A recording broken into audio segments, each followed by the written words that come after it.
Stanley had never seen the office this brightly lit. Was it a sign of something? He hoped it was. He hoped very much that it was. When Stanley came to a set of 2 open doors, he entered the door on his left.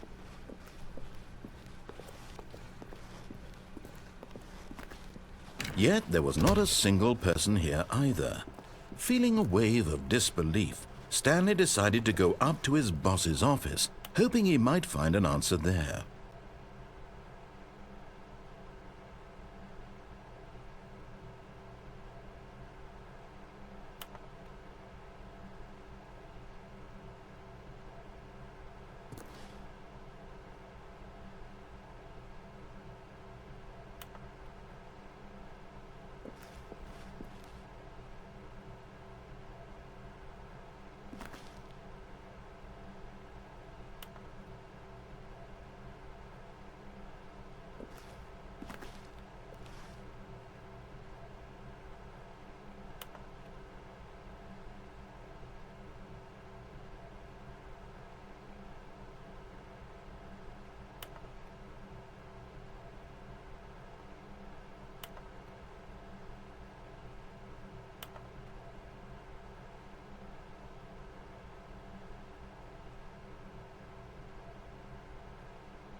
Stanley just stood there doing nothing at all. He seems to think I have nothing better to do with my time than to sit around and describe every fascinating little detail of his inability to do anything. This is why Stanley and I are on such good terms.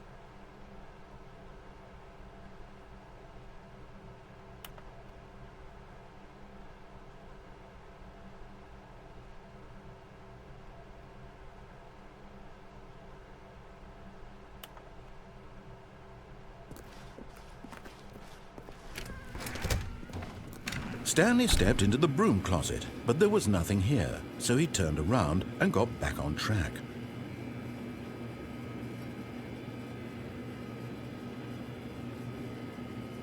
There was nothing here.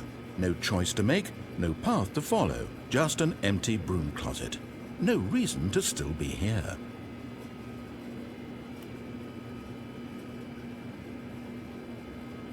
It was baffling that Stanley was still just sitting in the broom closet. He wasn't even doing anything. At least if there was something to interact with, he'd be justified in some way. As it is, he's literally just standing there doing sweet FA.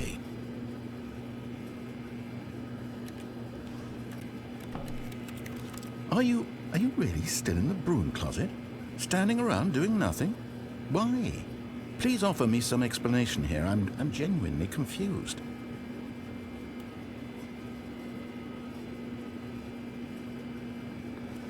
You do realize there's no choice or anything in here, right? If I'd said Stanley walked past the broom closet, at least you would have had a reason for exploring it to find out. But it didn't even occur to me because literally this closet is of absolutely no significance to the story whatsoever. I never would have thought to mention it.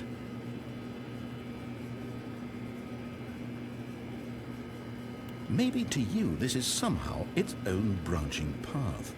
Maybe when you go talk about this with your friends, you'll say, "Oh, did you get the broom closet ending? The broom closet ending was my favorite." I hope your friends find this concerning.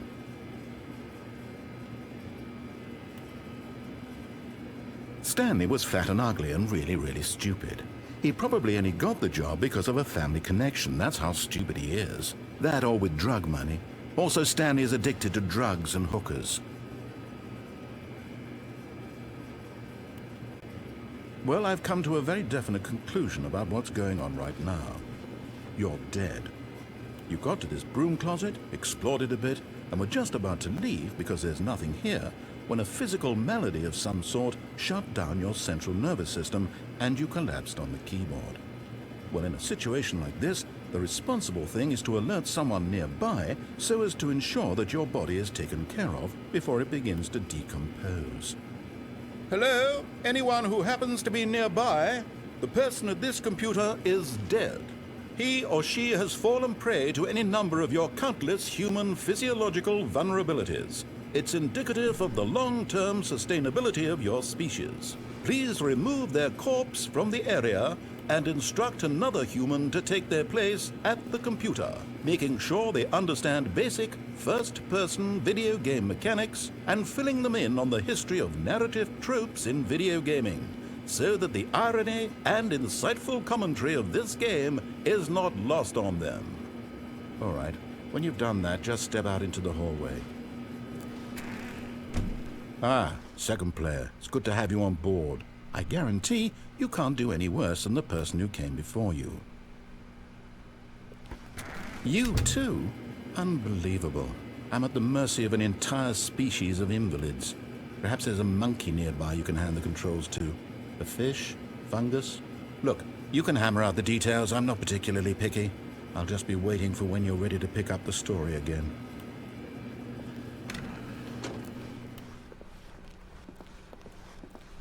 Coming to a staircase, Stanley walked upstairs to his boss's office.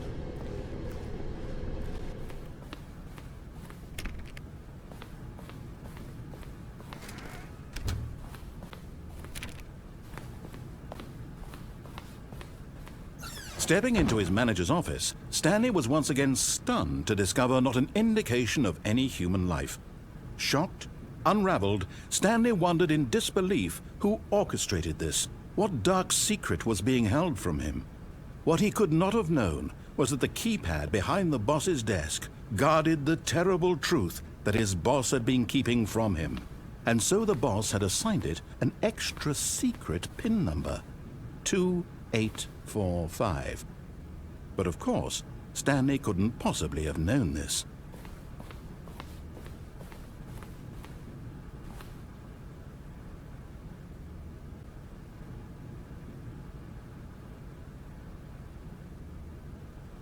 Stanley just sat around twiddling his thumbs. Trying to input anything on the device was useless, since he could never possibly know that the combination was 2845.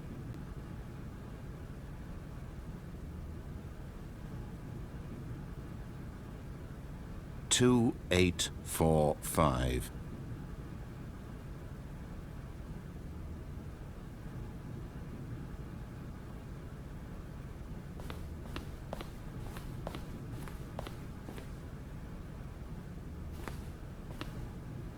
Forgot, but it turns out that the panel's emergency override kicked in, and the door just opened all by itself. And Stanley got the hell along with the story.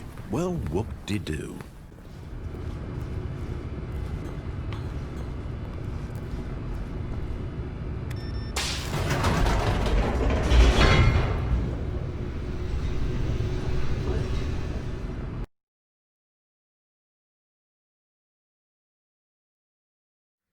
Descending deeper into the building, Stanley realized he felt a bit peculiar. It was a stirring of emotion in his chest, as though he felt more free to think for himself, to question the nature of his job. Why did he feel this now, when for years it had never occurred to him? This question would not go unanswered for long.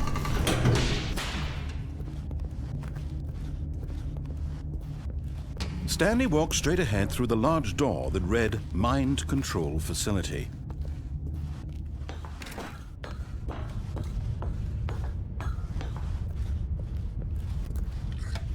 The lights rose on an enormous room packed with television screens. What horrible secret did this place hold? Stanley thought to himself. Did he have the strength to find out?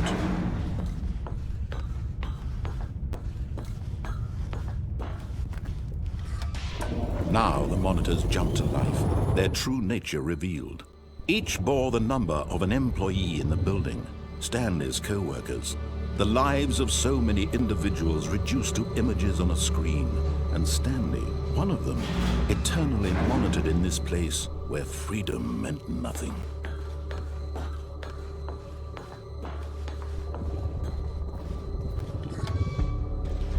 This mind control facility, it was too horrible to believe it couldn't be true, had Had Stanley really been under someone's control all this time?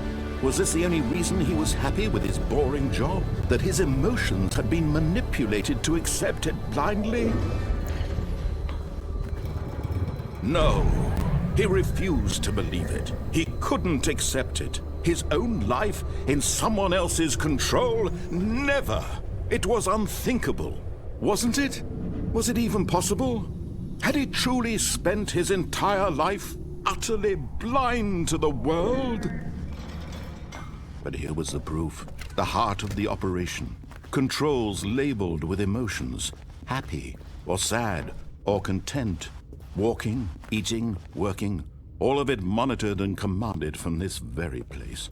And as the cold reality of his past began to sink in, Stanley decided that this machinery would never again exert its terrible power over another human life. For he would dismantle the controls once and for all.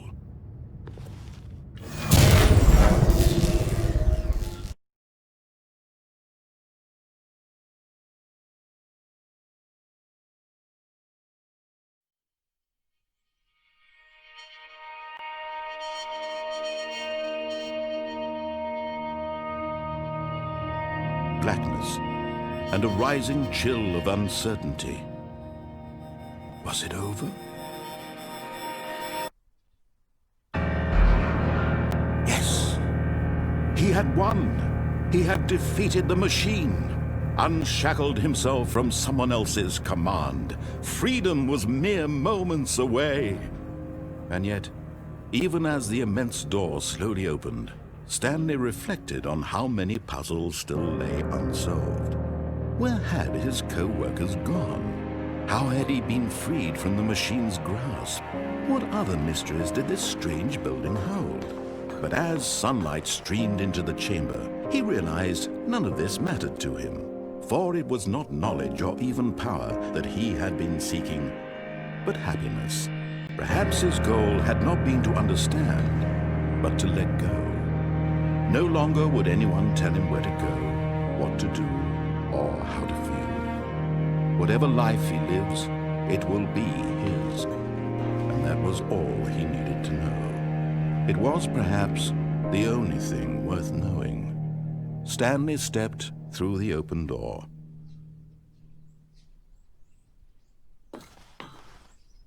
Stanley felt the cool breeze upon his skin, the feeling of liberation, the immense possibility of the new path before him. This was exactly the way, right now, that things were meant to happen.